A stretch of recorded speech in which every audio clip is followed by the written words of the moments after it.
Hello friends, welcome to Studies Buddy. Studies Buddy में आप सभी का स्वागत है। दोस्तों, ये बीपीएससी लोअर डिवीज़न क्लर्क के लिए जनरल स्टडीज़ का प्रैक्टिस सेट 11 है। जी हाँ दोस्तों, ये प्रैक्टिस सेट 11वां है।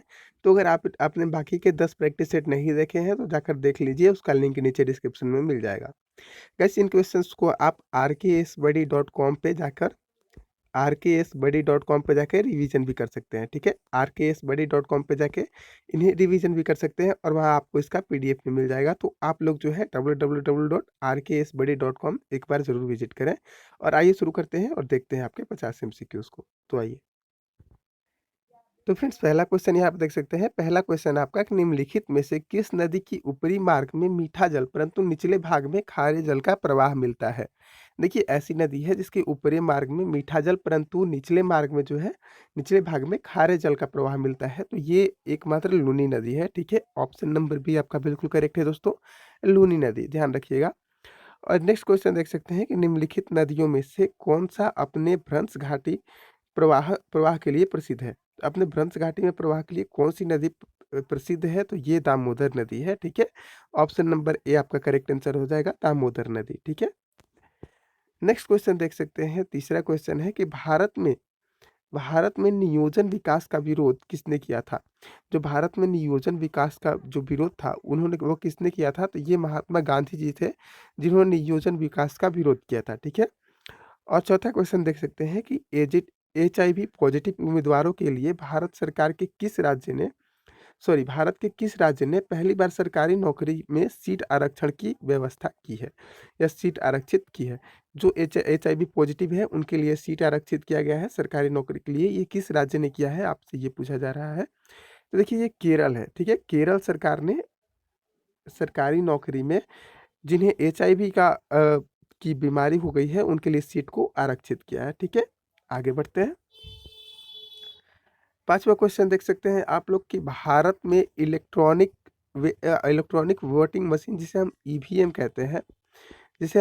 कहते हैं, उसे पहली बार किस राज्य में प्रयोग किया गया था? तो ईवीएम के सबसे पहले जो है केरल में प्रयोग किया गया था। ऑप्शन नंबर बी आपका करेक्ट आंसर हो जाएगा। आगे बढ़ते हैं। नेक्स्ट क्वेश्चन देख सकते हैं, छठा, कि निम्नलिखित कथनों पर विचार करें। इनमें 3 कथन दिए गए हैं, देख सकते हैं। पहला कथन है कि भारतीय राष्ट्रीय कांग्रेस का प्रथम महिला अध्यक्ष सरोजिनी नायडू थी। सेकंड है कि भारतीय राष्ट्रीय कांग्रेस की प्रथम मुस्लिम अध्यक्ष बदरुद्दीन तैयब जी थे। और थर्ड में दिया गया है कि अब्दुल कलाम आज़ाद सबसे अधिक उम्र के कांग्रेस के अध्यक्ष थे। तो इनमें से कौन-सा सही है, ये आपसे पूछा जा रहा है। तो देखिए, पहली जो महिला अध्यक्ष थी वो सरोजिनी नायडू नहीं थी।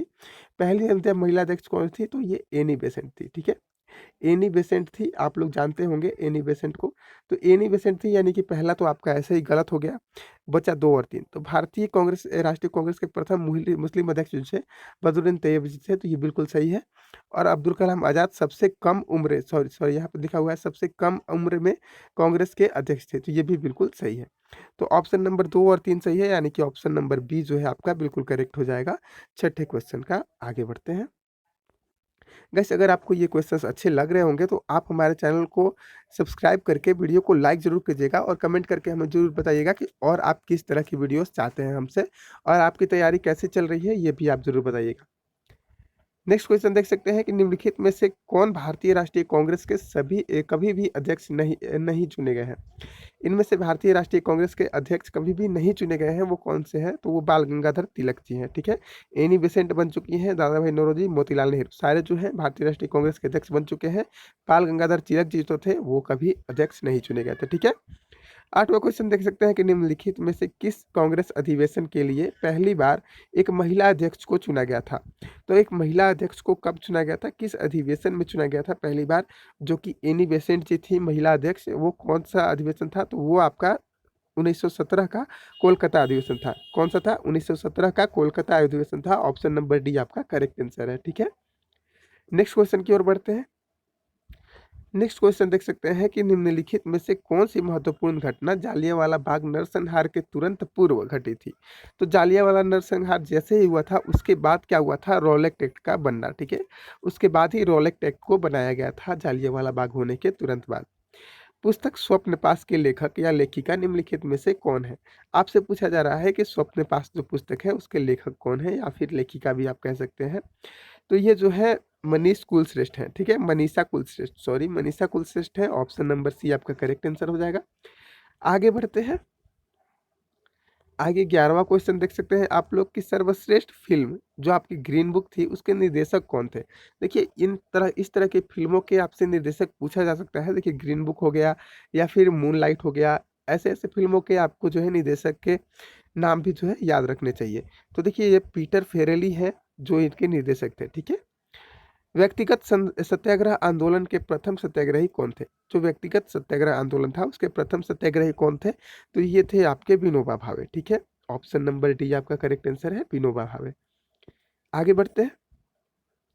13वां क्वेश्चन देख सकते हैं कि कोरोना किससे फैलता है? जो कोरोना है वो किससे फैलता है? तो कोरोना क्या है? एक वायरस है, एक विषाणु है। क्या है? कोरोना एक जो है वायरस है, ठीक है? ध्यान रखिएगा। कोरोना क्या है? एक विषाणु है। और दाब जो प्रेशर है वो उसका मात्रक क्या है? दाब का मात्रक पूछा जा रहा है आपसे। दाब किस में मापा जाता है? ये कोई यंत्र नहीं पूछा जा रहा है, उसका जो है साइन पूछा जा रहा है, मात्रक पूछा जा रहा है। तो ये जो है पास्कल में मापा जाता है, ठीक है? दाब को किस में मापते हैं? पास्कल में मापते हैं। ऑप्शन नंबर डी आपका करेक्ट आंसर हो जाएगा।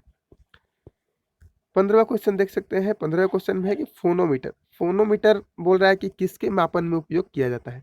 जो फोनोमीटर है वो किसके मापन में उपयोग किया जाता है दोस्तों? तो फोनोमीटर जो है ध्वनि की तीव्रता मापने के लिए उपयोग किया जाता है।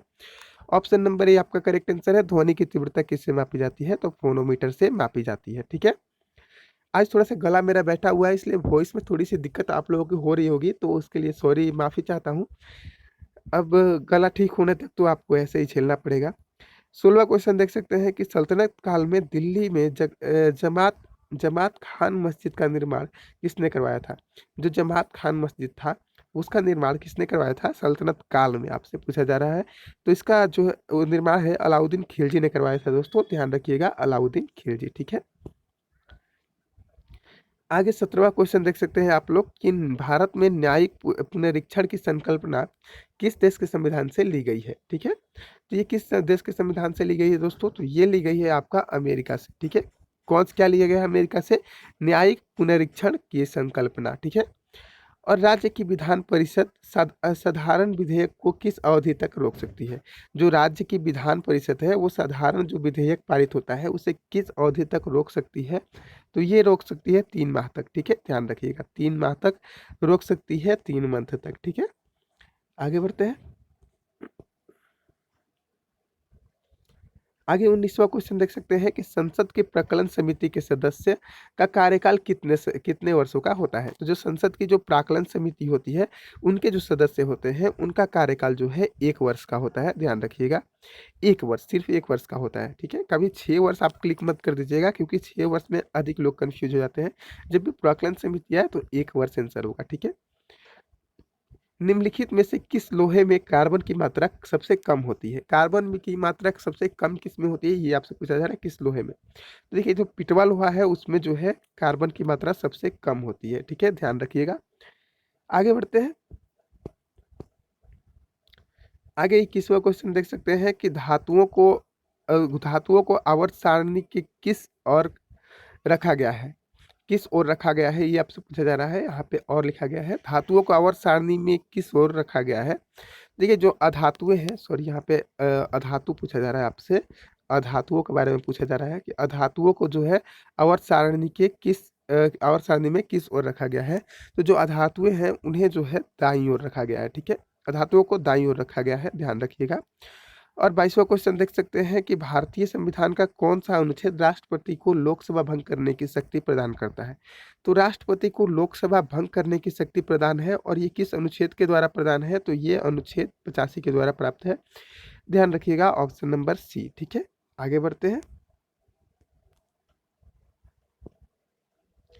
आगे 23वां क्वेश्चन देख सकते हैं कि चुनाव आयोग जो है, वो किस तरह का निकाय है? ये आपसे पूछा जा रहा है। तो चुनाव आयोग जो है, वो संवैधानिक निकाय है। ऑप्शन नंबर ए आप लोग ध्यान रखिएगा। और भारतीय संसद का ब्लूप्रिंट समझा जाता है। तो भारतीय संसद का ब्लूप्रिंट किससे समझा जाता है दोस्तों? तो ये भारत सरकार अधिनियम 1935 को समझा जाता है, ठीक है? ऑप्शन नंबर बी आपका जो है करेक्ट आंसर है, ठीक है? 25वां क्वेश्चन देख सकते हैं कि प्रथम विश्व खाद्य सुरक्षा दिवस कब मनाया गया? पहली बार विश्व खाद्य सुरक्षा दिवस कब मनाया गया था दोस्तों? तो पहली बार विश्व खाद्य सुरक्षा दिवस जो है आपका 7 जून को मनाया गया था, ध्यान रखिएगा 7 जून। अगस्त 2019 में विंग कमांडर अभिनंदन को किस पुरस्कार से सम्मानित किया गया है? तो देखिए हमारे जो विंग कमांडर अभिनंदन थे, जिन्होंने पाकिस्तान में जाने के बाद भी वापस आ गए थे कुछ भी बिना बताए, तो इन्हें जो है परमवीर चक्र दिया गया था। ऑप्शन नंबर ए जो है आपका करेक्ट, सॉरी यहाँ पे वीर चक्र दिया गया था, मैं थोड़ा-सा गलत हो गया यहाँ पे। इन्हें जो है वीर चक्र दिया गया था, ठीक है? विंग कमांडर अभिनंदन को 1 मिनट।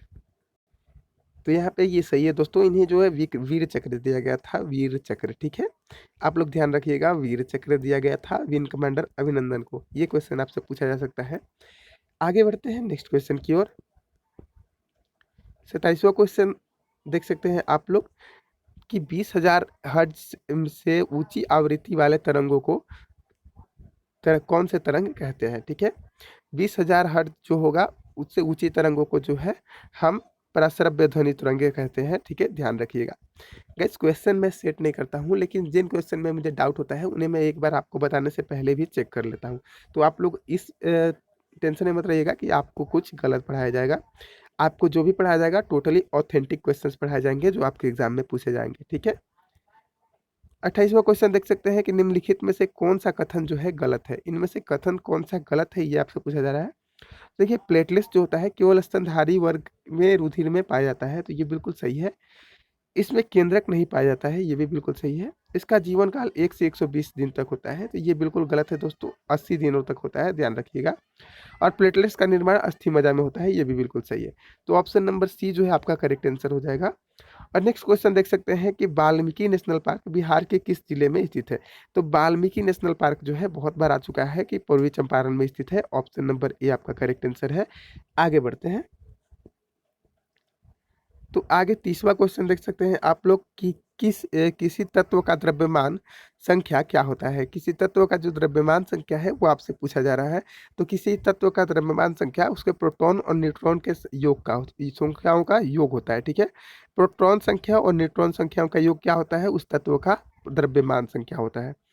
संवैधानिक उपचारों का अधिकार किस अनुच्छेद के तहत प्राप्त है? तो संवैधानिक उपचार जो है किस अनुच्छेद के तहत प्राप्त है? तो यह अनुच्छेद 32 है, ठीक है? ध्यान रखिएगा, अनुच्छेद 32 के तहत संवैधानिक उपचार का उपदेश प्राप्त है। क्योटो प्रोटोकॉल, यहाँ पर देख सकते हैं क्योटो क्योटो प्रोटोकॉल का मुख्य उद्देश्य क्या था? देखिए जो क्योटो प्रोटोकॉल था उसका मुख्य उद्देश्य जो था वो ग्लोबल वार्मिंग को रोकना था, ठीक है? ग्लोबल वार्मिंग पे कानून बनाना या फिर ग्लोबल वार्मिंग को ही लेकर कोई था, ठीक है? तो ध्यान रखिएगा ग्लोबल वार्मिंग क्योटो प्रोटोकॉल, ठीक है? जालियांवाला बाग हत्याकांड किस समय हुआ था? उस समय भारत का वायसराय कौन था? तो देखिए जालियांवाला बाग जब हुआ था उस समय भारत का लॉर्ड जो वायसराय था वो लॉर्ड चैम्सफोर्ड था, ठीक है? लॉर्ड चैम्सफोर्ड था, ध्यान रखिएगा। आगे बढ़ते हैं। और जालियांवाला बाग कब हुआ था दोस्तों? तो ये 1919 में हुआ था, ध्यान रखिएगा। फोटोसिंथेटिक प्रक्रिया का अंतिम उत्पाद होता है, जो फोटोसिंथेटिक अभिक्रिया होती है उसका अंतिम उत्पाद क्या होता है? तो ग्लूकोज होता है, ठीक है? नेक्स्ट क्वेश्चन देख सकते हैं। नेक्स्ट क्वेश्चन देख सकते हैं कि आधुनिक आवर्त सारणी में तत्वों को रखा गया है। तो आधुनिक आवर्त सारणी में तत्वों को कैसे रखा गया है दोस्तों? ये आपसे पूछा जा रहा है। तो तत्वों को जो है बढ़ते हुए परमाणु संख्या के क्रम में रखा गया है। ऑप्शन नंबर सी आप लोग ध्यान रखिएगा, बढ़ते हुए परमाणु संख्या के क्रम में।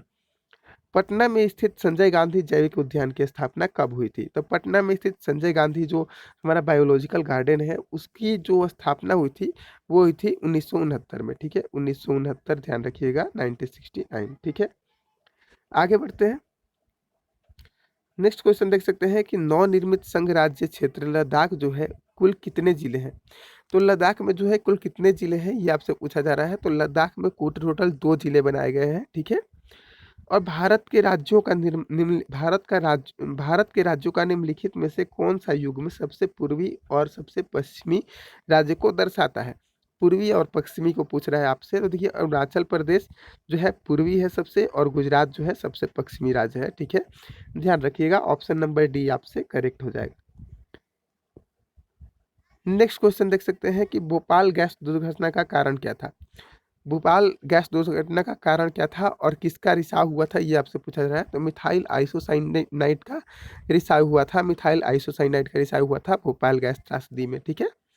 असंतृप्त हाइड्रोकार्बन जिसमें एक या एक से अधिक द्विबंध होते हैं उसे क्या कहा जाता है? तो उसे जो है हम कहते हैं एल्कीन कहते हैं, ठीक है, ध्यान रखिएगा, एल्कीन कहते हैं। ऑप्शन नंबर बी आपका करेक्ट आंसर है, एल्कीन, ठीक है दोस्तों। आगे बढ़ते हैं 41वें क्वेश्चन की ओर। 41वां क्वेश्चन देख सकते हैं आप लोग कि निम्नलिखित में से किस एक की अध्यक्षता ऐसे व्यक्तियों द्वारा होती है जिसका सदस्य उसका सदस्य नहीं होता है? तो देखिए ये राज्यसभा होता है। राज्यसभा का जो सदस्य होता है वो उपराष्ट्रपति होता है, जो कि राज्यसभा का अध्यक्ष होता है, जो उपराष्ट्रपति होता है, जो कि राज्यसभा का सदस्य नहीं होता है, ठीक है, ध्यान रखिएगा। तो 42वां क्वेश्चन देख सकते हैं। 42वां क्वेश्चन है कि यदि किसी गिरफ्तार व्यक्ति को न्यायालय के सामने प्रस्तुत करने हेतु न्यायालय को कौन सा रिट जारी करेगा? किसी भी गिरफ्तार व्यक्ति को अगर न्यायालय के सामने प्रस्तुत करना है तो न्यायालय कौन सा रिट जारी करता है, ये आपसे पूछा जा रहा है। तो न्यायालय जो है बंदी प्रत्यक्षीकरण जारी करता है, ये रिट जारी करता है बंदी प्रत्यक्षीकरण, ठीक है। मॉरिशस के वर्तमान में प्रधानमंत्री कौन है? तो देखिए मॉरिशस के जो वर्तमान में प्रधानमंत्री हैं वो है जो प्रविंद जगन्नाथ, ठीक है। प्रधानमंत्री कौन है? प्रविंद जगन्नाथ है। एक बार ऐसे आप गूगल करके इसे कंफर्म हो जाइएगा, क्योंकि हो सकता है क्वेश्चन पुराना सेट हो तो आप लोग गलत याद मत कीजिएगा। नेक्स्ट क्वेश्चन देख सकते हैं कि सुभाष चंद्र बोस को देशभक्तों का देशभक्त किसने कहा था? तो सुभाष चंद्र बोस जो थे उन्हें देशभक्तों का देशभक्त महात्मा गांधी ने कहा था, ठीक है। ऑप्शन नंबर ए आपका करेक्ट है। और माही सुगंधा किस फसल की प्रजाति है? माही सुगंधा जो है किस फसल की प्रजाति है? तो ये चावल की प्रजाति है, यार ध्यान रखिएगा, चावल की प्रजाति है, ठीक है। आगे बढ़ते हैं। तो आगे देख सकते हैं कि पूछा जा रहा है आपसे कि निम्नलिखित में से कौन सा कथन जो है गलत है? तो देख सकते हैं कि यहाँ पे भाखड़ा नांगल परियोजना जो है सतलज नदी पर दिया गया है, ये बिल्कुल सही है। अलमाटी बांध कृष्णा नदी पे बिल्कुल सही है। सरदार सरोवर बांध नर्मदा नदी पे सही है। यानी कि नागार्जुन सागर बांध जो है कृष्णा नदी, सॉरी, नागार्जुन सागर बांध जो है, तो गाइस ये भी जो है महानदी पर नहीं है। नागार्जुन सागर परियोजना जो है महानदी पर नहीं है, कहाँ है? कृष्णा नदी पर ही है, ठीक है, कृष्णा नदी पर ही है, तो ध्यान रखिएगा, ठीक है। यहाँ से देख लीजिए एक बार फिर से, भाखड़ा नांगल परियोजना सतलज नदी सही है, नागार्जुन सागर परियोजना कृष्णा नदी पर है, और अलमाटी बांध कृष्णा नदी पर ही है, और सरदार सरोवर बांध जो है नर्मदा नदी पर है, ठीक है। आगे बढ़ते हैं और 47वां क्वेश्चन देखते हैं। तो 1946 में गठित जो अंतरिम जो कैबिनेट थी उसकी अध्यक्षता किसने की थी? तो 1946 में जो गठित हुई थी अंतरिम जो कैबिनेट, उसकी अध्यक्षता जो है वो जवाहरलाल नेहरू जी ने की थी, ठीक है, ध्यान रखिएगा। आगे बढ़ते हैं। तो आगे 48वां क्वेश्चन देख सकते हैं कि बिहार के किस नेता ने महात्मा गांधी के साथ किसान आंदोलन का नेतृत्व किया था? तो देखिए बिहार के जो थे हमारे डॉक्टर राजेंद्र प्रसाद, उन्होंने ही किसान आंदोलन में महात्मा गांधी के साथ नेतृत्व किया था, ठीक है। नेक्स्ट क्वेश्चन देख सकते हैं। तो नेक्स्ट क्वेश्चन देख सकते हैं। नेक्स्ट क्वेश्चन है कि पन्नालाल घोष का संबंध निम्नलिखित में से किस वाद्य यंत्र से है? तो पन्नालाल घोष जो है वो बांसुरी बजाते थे। ऑप्शन नंबर बी आपका करेक्ट आंसर हो जाएगा। और 50वां क्वेश्चन देख सकते हैं कि सिंधु घाटी सभ्यता का कौन सा स्थान भारत में स्थित है? तो सिंधु घाटी सभ्यता का लोथल जो है वो भारत में स्थित है।